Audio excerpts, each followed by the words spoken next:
எதையும் தாங்கும் இதயம் கொண்ட தியாக செம்மலாக விளங்கக்கூடிய விருச்சக ராசி லக்னத்தில் பிறந்த ஆண் பெண் அனைவருக்கும் இயற்கை ஜோதிடம் சார்பாக என் இதயங்கணித வணக்கத்தை தெரிவித்துக் கொள்கிறேன்.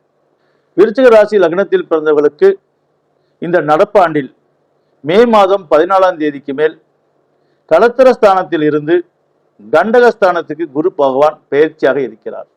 பொதுவாக விருச்சிக ராசியில் பிறந்தவர்களுக்கு 90% பேர்களுக்கு மறைமுக எதிர்ப்பு கண்டிப்பாக இருக்கும். இந்த விருச்சிக ராசி லக்னத்தில் பிறந்தவர்களுக்கு சிலர் ஏன் தன்னை எதிர்க்கிறார்கள் என்றே தனக்கே புரியாது.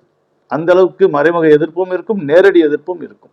யாரை பகைத்துக் கொள்ளக்கூடாது இவர்கள் நினைத்துக் கொண்டிருக்கிறார்களோ அவர்கள் திடீரென்று பகைத்துக் கொள்வார்கள்.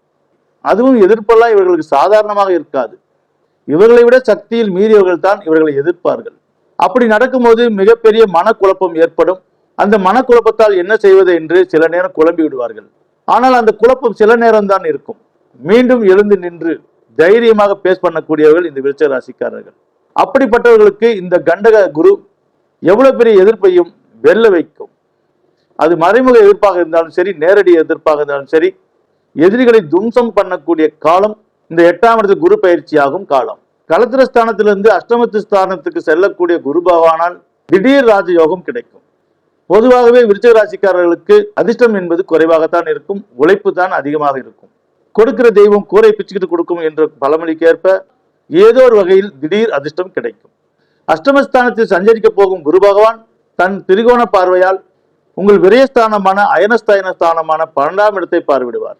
விரயஸ்தானத்தை குரு பகவான் பார்வையிடும் பொழுது அந்த விரயமாகாமல் சுப விரயமாகும். சுப செலவுகள் என்றால் உங்கள் இல்லங்களில் திருமண ஓசை ஒலிக்கும், மங்களகரமான நிகழ்வுகள் எல்லாம் நடக்கும், காசு விரயமாகும், ஆனால் அது சுபமாக இருக்கும். கடந்த வருடமாக விருச்சிக ராசி லக்னத்தில் பிறந்த ஆணாக இருக்கட்டும் பெண்ணாக இருக்கட்டும் சரியான தூக்கம் இல்லை. சரியான தூக்கம் கிடைக்காமல் கனவுகள் தொந்தரவால் மிகப்பெரிய மன உளைச்சலுக்கு ஆளாகியிருப்பீர்கள். அப்படிப்பட்டவர்களுக்கெல்லாம் நிம்மதியான தூக்கம் கிடைக்கும். கண்டகஸ்தானத்தில் சஞ்சரிக்கக்கூடிய குரு பகவான் சமசப்த பார்வையாக உங்களுடைய தனஸ்தானமான 2ஆம் இடத்தை பார்வையிடுவார். அந்த 2ஆம் இடத்துக்கு தனாதிகாரனே குரு பகவான் தான். அப்படிப்பட்ட குரு பகவான் உங்க கண்டகஸ்தானத்தில் இருந்து சமசப்த பார்வையாக தன்னோட ராஜ்யமான வீட்டை அவர் பார்வையிடுகிறார். நல்ல லாபங்கள் கிடைக்கும், பெயர் புகழ் கிடைக்கும், உங்கள் திறமைக்கேற்ற ப்ரமோஷனும் கிடைக்கும். ஆக பெயரும் புகழும் கிடைக்கக்கூடிய காலமாக இது அமைகிறது. பொதுவாக விருச்சிக ராசிக்காரர்களுக்கு எது கிடைத்தாலும் பெயரும் புகழும் கிடைக்காது. அப்படிப்பட்ட பெயரும் புகழும் இந்த கண்டக குருவால் நிச்சயம் உங்களுக்கு கிடைக்கும். 8ஆம் இடத்தில் சஞ்சரிக்க போகும் குரு பகவான் தன் திரிகோண பார்வையாக உங்கள் சுகஸ்தானமான 4ஆம் இடத்தை பார்வையிடுவார். 4ஆம் இடத்தை பார்வையிடும் காலத்தில் மாணவ மாணவியர்களுக்கு மிக மிக ஒரு உன்னதமான காலமாக அமைகிறது. விருச்சிகத்தில் பிறந்த மாணவ மாணவிகளுக்கு நினைத்ததெல்லாம் நிறைவேறும். மேல் படிப்பதற்காக வெளிநாடு செல்லக்கூடியவர்களுக்கெல்லாம் நல்ல பொற்காலமாக இது அமையும். படிப்புக்காக உங்கள் வீட்டில் வண்டி வாகனம் எது கேட்டிருந்தாலும் அது கிடைக்காம இருந்தால் கூட இந்த காலகட்டத்தில் உங்களுக்கு வாங்கி கொடுப்பாங்க. அதே போல் விருச்சிக ராசிக்கு பிறந்த குழந்தைகளுக்கும் இது ஒரு பொன்னான காலம்.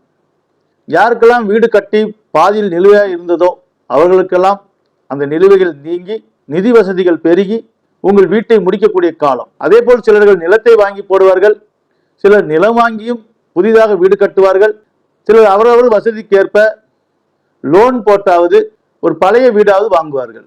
ஆக மொத்தம் அசையா சொத்துகள் குவியக்கூடிய காலம். இவ்வளவு நாள விரக்தியில் மூழ்கி இருந்த உங்களுக்கு இனி சந்தோஷ கடலில், சந்தோஷ கடல் என்று கூட சொல்ல முடியாது, சந்தோஷ சமுத்திரம் என்று சொல்லலாம். அந்த அளவுக்கு உங்களுக்கு மன மகிழ்ச்சியை அள்ளித்தரப் போகிறார் இந்த கண்டகத்தில் இருக்கும் குரு பகவான். அதே போல் இவ்வளவு நாளாக உங்கள் சுகஸ்தானத்தில் சனி பகவான் சஞ்சரித்துக் கொண்டிருந்தார். அவரும் திருக்கணித பஞ்சாங்கப்படி 4ஆம் இடத்தை விட்டு 5ஆம் இடத்துக்கு சென்று விட்டார். இனி மே மாதம் 14ஆம் தேதிக்கு மேல் 7ஆம் இடத்தில் இருக்கும் குரு பகவான் கண்டகஸ்தானத்துக்கு சென்று தன் திரிகோண பார்வையால் உங்களுடைய 4ஆம் இடத்தை பார்வையிடுவதால் வண்டி வாங்கணும் என்ற ஆசை உள்ளவர்களுக்கு நிச்சயம் நீங்கள் நினைத்தபடியே வண்டி வாங்குவீர்கள். சிலர் பழைய வண்டியை வித்துப்பட்டு புது வண்டி வாங்குவீர்கள்.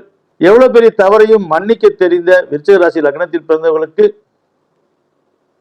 இந்த 7ஆம் இடத்திலிருந்து 8ஆம் இடத்தில் போகக்கூடிய குருவால் மிகப்பெரிய மன மகிழ்ச்சியும் சந்தோஷங்களும் நிறைந்த பொன்னான காலமாக இது அமையும். பொதுவாகவே விருச்சிக ராசிக்காரர்களுக்கு மறைமுக எதிர்ப்புகள் இருக்கும். நேரடியாகவும் எதிர்ப்பு இருக்கும். அப்படிப்பட்ட எதிர்ப்புகள் நீங்கி எதிரியை வெல்லக்கூடிய காலமாக இது அமைகிறது. இந்த காலகட்டத்தில் விருச்சிக ராசி லக்னத்தில் பிறந்தவர்கள் எதிரியாக இருந்தாலும் அவர்களிடம் கோபப்படாமல் எதிரிக்கும் நன்மையை விதைத்தால் இந்த தலைமுறைக்கு மட்டுமில்லை, அடுத்த ஜென்மத்துக்கும் சேர்த்து உங்களுக்கு புண்ணியம் கிடைக்கும். ஆக உங்களுக்கு தேவையான அன்பும் தேவையான அதிகாரமும் தேவையான பொருள் சேர்க்கையும் அசையா சொத்துக்களும் வாரி வழங்க காத்திருக்கிறார் குரு பகவான்.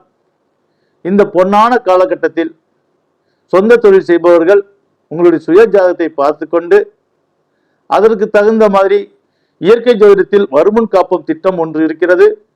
அந்த திட்டத்தில் நீங்கள் இணைந்து கொண்டு உங்களுடைய பர்சனல் ஆன நாட்களை நேரங்களையும் தெரிந்து கொண்டு தன் விரக்தியான சூழ்நிலையை தூக்கி எறிந்து விட்டு சரியான முயற்சி செய்து வெற்றி பெற வருமுன் காப்பும் திட்டம் உங்களுக்கு மிகுந்த வழிகாட்டியாக அமையும். அப்படி ஒரு வழிகாட்டுதல் வருமுன் காப்போம் திட்டத்தில் உள்ளது. இந்த வருமுன் காப்போம் திட்டத்தை பற்றி நீங்க முழுமையாக தெரிந்து கொள்ள வேண்டும் என்றால் ஸ்கிரீனில் தெரியக்கூடிய நம்பருக்கு கால் பண்ணி தெரிந்து கொள்ளுங்கள். உங்கள் சுயஜாதத்தை பார்த்து கொண்டு வாழ்வில் மென்மேலும் வெற்றி அடையுங்கள். இந்த குரு பயிற்சியால் இறையருள் பெற்று வளமோடும் நலமுடனும் நீங்க வாழ வேண்டும் என சொல்லி இறைவனை பிரார்த்தித்து மீண்டும் இன்னொரு பதிவில் சந்திப்போம் என சொல்லி மீண்டும் அனைவருக்கும் என் நெஞ்சார்ந்த வணக்கத்தை தெரிவித்துக் கொள்கிறேன்.